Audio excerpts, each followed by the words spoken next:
কালামুল্লাহ মাজিদের আলোকে আমরা জানবার চেষ্টা করি এই ছোট্ট সূরাটিতে আল্লাহ তাআলা আমাদের জন্য কি রেখেছেন। সূরাতু আল কারিআহ, সূরার নাম হচ্ছে আল কারিআহ। সবাই বলেন সূরার নাম আল কারিআহ। আরো জোরে কি নাম? আল কারিআহ। মুখস্থ আছে না সবার? ছোট ছোট সূরাগুলো আমরা মনের অজান্তে কবে যে মুখস্থ করে ফেলেছি আমরা নিজেরাও জানি না, ঠিক কি না?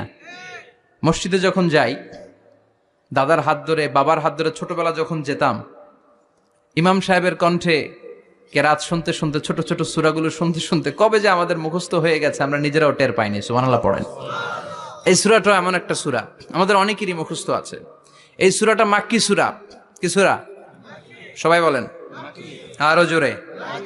বিশ্বনবীর জীবনে দুইটা ইনিংস, একটা মাক্কি ইনিংস আর একটা মাদানী ইনিংস। ইনিংস বুঝেন তো? হ্যাঁ, ছেলেপেলেরা ক্রিকেট খেলে অনেক, তো ইনিংস বললে তাড়াতাড়ি বোঝে। ফার্স্ট ইনিংস, সেকেন্ড ইনিংস আছে না? বিশ্বনবী